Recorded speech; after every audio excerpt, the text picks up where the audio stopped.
Hello and welcome. I'm Alexandra. I'm the leader and creative director of City of London Sinfonia, and I'm joined today by the wonderful singer Roderick Williams, who's been a long-standing friend of the orchestra, actually a collaborator on many projects, curator of programmes, composer, many facets. I wonder, Roddy, do you remember the first time you worked with the orchestra, or how the relationship began? The relationship began through Richard Hickox because I was working with him down at his festival in Cornwall, the Endelian Festival.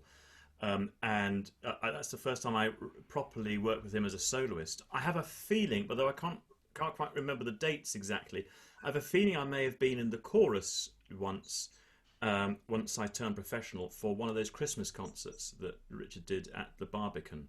I've definitely got a memory of singing the John Rutter Shepherd's Pipe Carol, which we all refer to as the Shepherd's Pie Carol, obviously. And I was in the chorus for that, so CLS would have been playing there, and then it's kind of organic from there on in. Richard was a very loyal conductor, and once he would assemble friends around him, a team of people that he liked and trusted, and that kind of includes CLS as a unit, and then singers like myself coming in. And once he knew that that it was a comfortable working relationship, he would just ask us to do kind of almost anything. So I was on so many of the projects with CLS over the years while he was conducting, while he was alive. Oh, yeah, it's been wonderful. It feels great to feel that you're a friend of the orchestra, actually. And you've, as I say, you've worked with us in many different ways over the years, composing, curating concerts for us. So it's not just with your wonderful singing that we've been working with you. But I wonder, actually, in these strange times, I'm still very much structured by what I would have been doing or what I would have been preparing for had things been more normal. And I wonder if there's a project that would have been happening now for you, or... Well, actually, do you know what? I think I've been the opposite of you in that regard, in that part of the letting go of concerts for me was taking them out of my diary as they were cancelling. And I became quite used to the idea that I would open my computer diary and it would be empty of everything except children's birthdays. And I was doing so many different projects. I tell people that I used to work maybe a little bit too often, not too hard. There's a very important difference. But I was doing lots of projects, and I love variety. But it means I now can't, for the life of me, remember what I was supposed to be doing. There were lots of things. What are we now? We're almost at the end of May, almost into June. Almost June. No, I can't remember. It's all gone. But I think for me that was quite healthy because it stops me mourning. But certainly back in April, when the whole lockdown, whole notion of this situation began to become clear, and I remember it was difficult then because there were some beautiful jobs. I was going to go to the States, go to New York to do something that was going to have a London tour after it, end up in the Mahler Festival in Amsterdam, and we were all sort of saying, "God, I wonder if that might be affected. Do you think I'll be able to go to the United States?" And I look at it in hindsight, just think, what was I thinking? Oh, yeah. What were we thinking? But do you know what I think? We're all getting used to the idea. If one country, or one part of a country, was forced through whatever catastrophe to stop and to lock down, then you'd have a situation where you're sitting at home, looking out and listening on the radio and watching TV and seeing your colleagues and friends and the rest of the world doing what you should be doing, and you'd be gnashing your teeth thinking, "My God, I should be out there, I should be playing that, I should be doing this." When someone has effectively pressed pause for the entire globe, then it's a different thing, and I can afford to breathe and relax and say there is nothing I can do about this. So I am going to stop and take stock, and in a sort of profound mental way, and work out what it is that I do this for and what it is I sing about. and do all that sort of stuff that I promised myself in airport lounges that I would do one day. Well, I am doing it now. You know, I'm stopping, so it's good. So you're sort of treating it as a enforced sabbatical, I suppose. Yeah.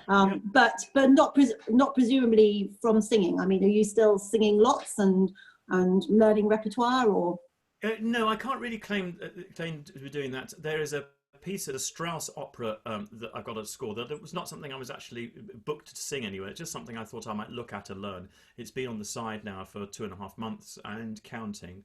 The singing I've been doing has been for pleasure rather than in any structured work sort of sense. Maybe 2 or 3 weeks ago I began to practice properly, but that was after a gap of 2 months. It's complicated because it's not my job. I don't know if you feel the same. I don't sing because it's my job. Of course I do things. No, I don't feel it's the urge. It's because it's my job, and I get money for it. I do it because I love making music with other people. And if there's nobody to make music with, it suddenly, in a sort of profound way, suddenly seems a bit pointless.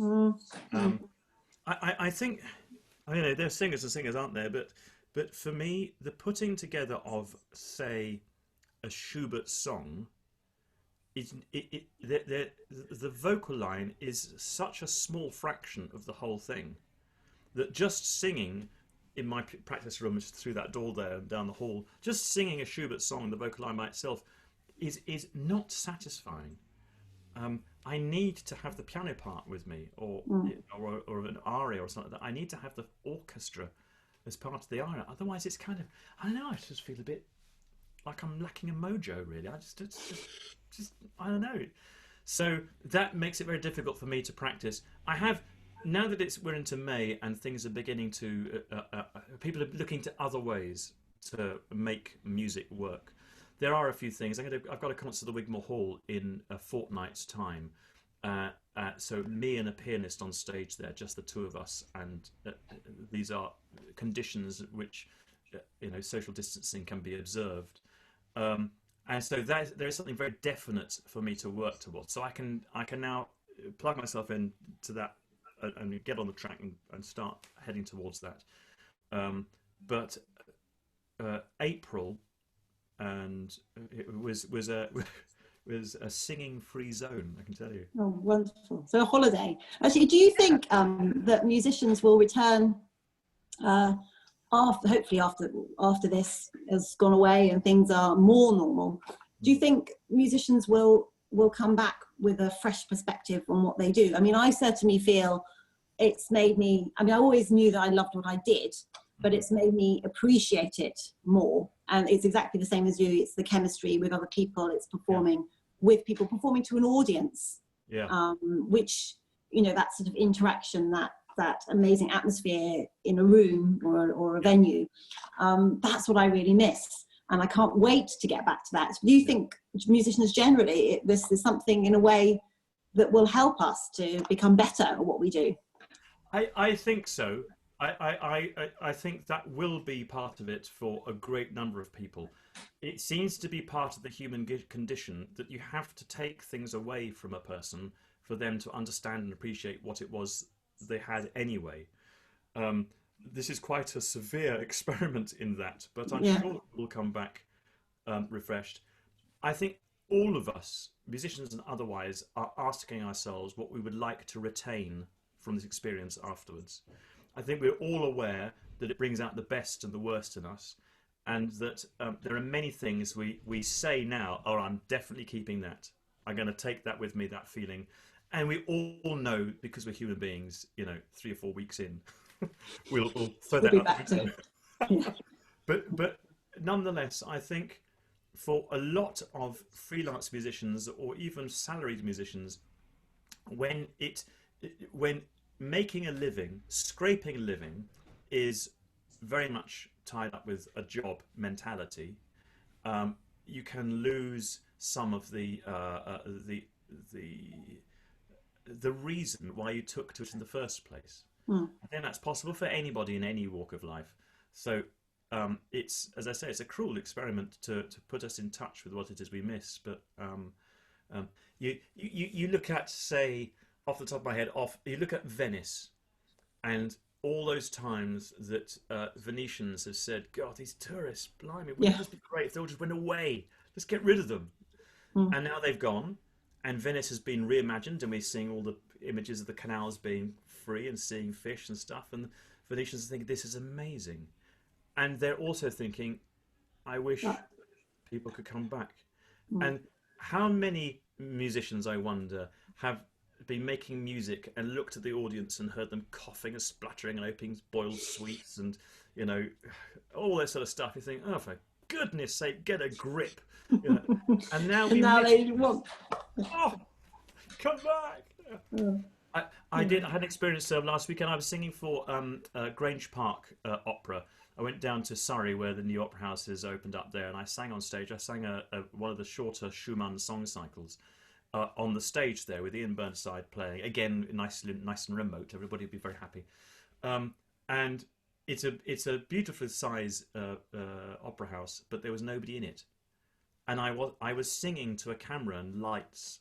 I wasn't singing to anybody's eyes, and it was wonderful to be making music with someone else. Really good for the soul. It was wonderful, but also it was strangely sterile, because I rely on an audience. I rely on their faces, their eyes, to tell me how what I'm seeing is landing for them. And if I'm communicating directly, if I'm making them cry or making them laugh or just making them concentrate, that's what keeps me engaged and what keeps me focused. And without anybody there, it was really weird. Really weird. So, yeah, bring them back, I say. Yeah. So if you've had a little bit more time at home, I imagine, then, because you're very busy, you travel a lot, don't you? And maybe less time singing. I wonder if you've been doing any particular hobbies to keep you busy during lockdown, or discovered some new hobbies. Like, our WhatsApp group on the orchestra is wonderful, because there's lots of baking going on, quite a lot of drinking going on. But yes, it's wonderful to see what everyone's doing to sort of fill their time. I wonder what you've been up to. Yeah, well, we all realised there must be baking going on when flour was scarce a month or so ago. I was thinking, what, lavatory paper and flour? What are people building? You know, what's going on? But yes, we've been filling our days. My wife and I have been exercising, given that the first thing that came out in lockdown was that you could exercise for an hour, and you know, all those rules. It seems like yesteryear, doesn't it, suddenly? And so we've been cycling a great deal, cycling and running locally, which we did before, but we've been cycling together and running together. And where I live in the Midlands, in the countryside around here, it's with this extraordinary weather we've been having. My goodness, it would have been different if it was a normal spring. Goodness. The villages and the lanes around here, particularly in April when there were no cars on the road, was a real soul food. It was just so beautiful. I'm about 3 miles from the M40, and we would sometimes cross over the top of it in early April. I remember one of the earliest bank holidays, maybe in March, end of March. There must have been a bank holiday there somewhere. I can't remember which one. Maybe Easter, something around Easter as well. And we crossed over the top of the motorway and stood taking photographs of the empty road. You know, the odd lorry doing logistics up and down, and that was it. It's changed now, but you look up in the skies and see no planes, no vapor trails, and it was. It seems strange to say it, because it is all in the context at the same time people were in hospital battling for their lives. So I'm entirely aware of that, but for another section of us who are suddenly enforced to stay at home, and the plug was completely pulled, what else could we do but look at the sky and see how blue it was, and look at the blossom in the trees and see how the fields are so green, and actually plugging back in to being at home and being a father and a husband has been extraordinary. This must be, it's very likely to be the same for you, but for me, being completely freelance and traveling anywhere, the notion of being in my own bed consecutively on, what was it now, 75, 80 nights in a row. I don't think I've done that since my teaching days. So that's 25, 30 years ago. just that alone, it's my favourite bed in all the world. Good. I love it. Which is good, which is lucky, isn't it? You know, but all that travel gone. You know, a meeting like we're having today is in my diary, and 2 minutes before the meeting, I can settle myself on the chair and press the button and go. Whereas any other rehearsal or concert or whatever requires travel and a hotel or whatever, and hence the expenditure of time and money to get me to do my job. It's been quite extraordinary, and whatever online coaching I do now happens at the touch of a button. Boom, we're there. The time saved to go out and be with my family is immense. It's quite extraordinary. You've already sort of hinted at returning to performing for audiences and making music with your colleagues. It's something that you miss and you look forward to. But I wonder if there's anything else that you're particularly, musical or otherwise, looking forward to when life does hopefully return to they call it the new normal, don't they? But when life returns to more like normal. What they call in science fiction terms post-apocalyptic. Yeah, exactly. Well, on a slightly facetious note, of course, cycling through all these villages is great, and we cycle past all these closed pubs, and I cannot wait to stop at these amazing country pubs and have a pint of beer in them and see that social cohesion return. You know, the pubs are the beating heart of all these villages. So that and the churches and the pubs are what you notice, and also some amazing gardening going on. Even our own garden, that's something I've been doing as well here, just to see how people's how people decorate their houses with amazing roses and wisteria and clematis and all sorts of things is really beautiful. So I miss that, but I think the first time after this that I take to the stage and a full house applauds, I think I'm going to find that emotional, really quite emotional. Yeah. Can you imagine? There's a feeling. The Wigmore Hall has that door that the performers all come through. You know, you come down the stairs and then the door opens. Someone pushes out, do a quick Hail Mary, and off you go.